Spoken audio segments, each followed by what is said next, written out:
and then going through the family justice system.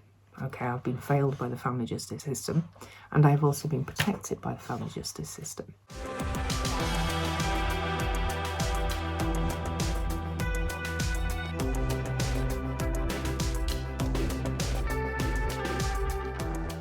Hello and welcome to this episode, very brief episode for the Survivor Diaries.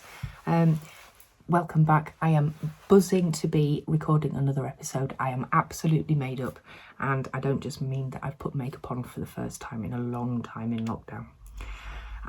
Okay, so this episode, this is just going to be really quickly just covering who or what the Survivor Diaries are.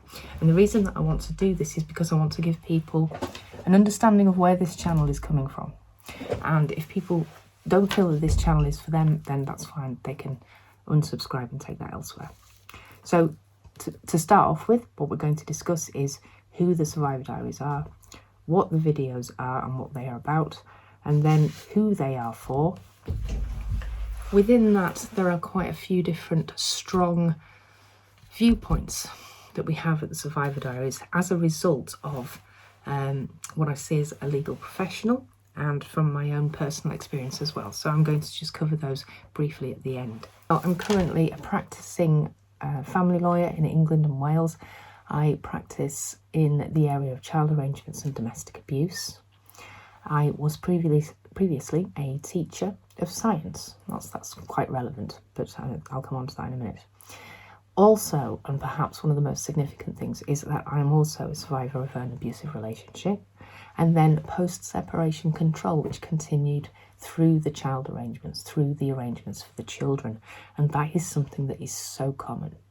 So why do I record the Survivor Diaries? We've been making episodes for the Survivor Diaries since April 2019.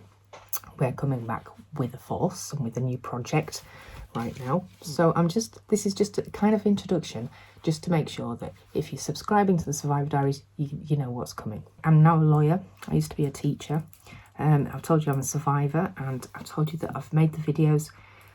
This is because I've experienced that post-separation control. That's post-separation. There's always something distracting you as a parent. And then going through the family justice system. Okay, I've been failed by the family justice system, and I've also been protected by the family justice system. As an individual and as a professional, this makes me very annoyed about domestic abuse generally in society, and I desperately want the family justice system to be able to get it right, because as I've said, it's worked. So if it can work, right, that's a controversial thing to say, why isn't it working all the time? I've said why I make the videos because I've been through this personal hell of the family justice system myself, and I've had the good results from the family justice system. So the videos are mainly focused on child arrangements proceedings in England and Wales, whether there's been domestic abuse or not, but particularly if there has been domestic abuse in the adult relationship, because unless that behaviour has been challenged, domestic abuse will always continue through the child arrangements. Usually it's the only way that the abusive party can contact or interact with the non-abusive party, and so therefore it is invariably abused. Okay, and that is extremely harmful to the non-abusive parent and to any children that are caught up in the middle. So they're practical videos. They explain about the process. This is in England and Wales, in the jurisdiction of England and Wales. And they give different bits of help about, say, writing witness statements and stuff like that. We are just about to change the structure of the Survivor Diaries in a very new and exciting way. One of the different upcoming changes to the Survivor Diaries will also be, this is very exciting, the introduction of a webinar which will follow on after the video, because there's always a lot of questions that come in from the videos. And so what we are aiming to do is to assemble questions from people who are interested in joining the webinar. I will try to answer those in general terms, and then if people do not feel that their questions are being answered, then they can email me directly to have a look at that for them.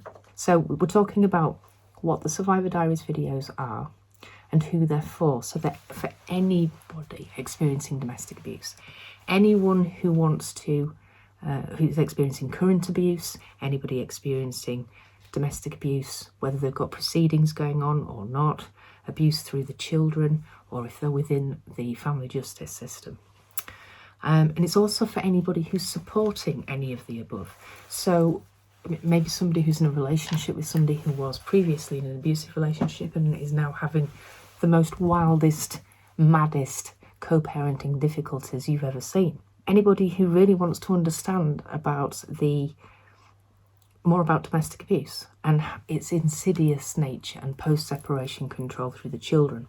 So it's also for any legal professionals, and I'm hoping that there's some legal professionals that want to get maybe a bit ahead of the curve, looking at the Domestic Abuse Act that's recently enacted, and also looking at the harm report that was released in June 2020. And therefore any legal professionals that are already realising that we need to be getting tough on domestic abuse within the family justice system, and they want to have a look at these videos just to see it from a survivor's perspective as well.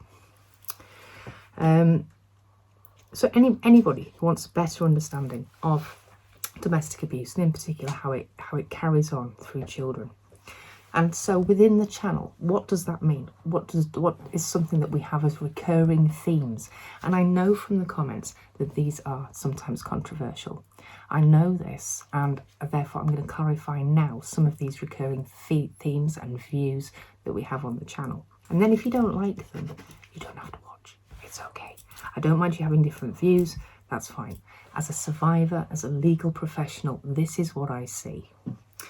So, one, I always say that domestic abuse continues through the child arrangements. So if it's an abusive relationship, right, there's an immediate risk of harm to the children and to the non-abusive parent. I always say that the family justice system has the procedure and mechanism to deal with domestic abuse, which it does. It has the child arrangements programme, and then it has a practice direction 12J, which is how the court must act in those situations. And it can do it. As I said, I've seen orders for indirect contact only when the court have properly looked at evidence and seen the abuse and seen the harmful effects that it has on the non-abusive parent and on any children. I also am quite open about the fact that the family justice system is often getting it wrong. Okay, now I have clear views about that, and I will refer to previous episodes that we've done about why that is. And I also say in the episodes, domestic abuse can happen to anyone. That's my number 4, but I'm just going to go back to number 4 again, if that's okay. Domestic abuse can happen to anyone. Domestic abuse can happen to women, it can happen to men, it can happen to any gender that identifies as any. It can happen whether you are a professional or whether you are in a non-professional area. Anybody, it doesn't matter, it can happen to anyone. So within that, I'm also saying that domestic abusers can be female, and a lot of people, they do the whataboutery. Okay, so if I start saying most domestic abuse and the crimes, domestic abuse crimes, the statistics mean that domestic abuse is actually a gender-based issue. It's affecting one gender more than the other. And if I say that, a lot of people get very upset, so much so that I'm going to do another short video about the gender issue very, very shortly. It is something that I'm going to say within the videos, and I'm going to continue to say that within the videos. So that's just a warning, okay? You do not have to follow and subscribe to the channel. So along with that, that's something that I always disclaim at the start of episodes as well. So I always disclaim about it can happen to anybody, and I'm going to refer predominantly to a lady called Pat Craven and her book Living with the Dominator and the Freedom Programme. And it's important that I refer to these in this brief hello, I'm back and introduction, because I'm going to be doing a lot of work about how the dominator appears in court proceedings. So I will be referring to Pat Craven. I will be referring to the Freedom Programme. If you're not sure what those are, I'm also doing another short video about that now. So please look out for that video as well. The disclaimers, other disclaimers that we give, we're going to talk about it from a gender perspective, possibly. We do know that domestic abuse can happen in any dynamic. I'm just talking about what I see more.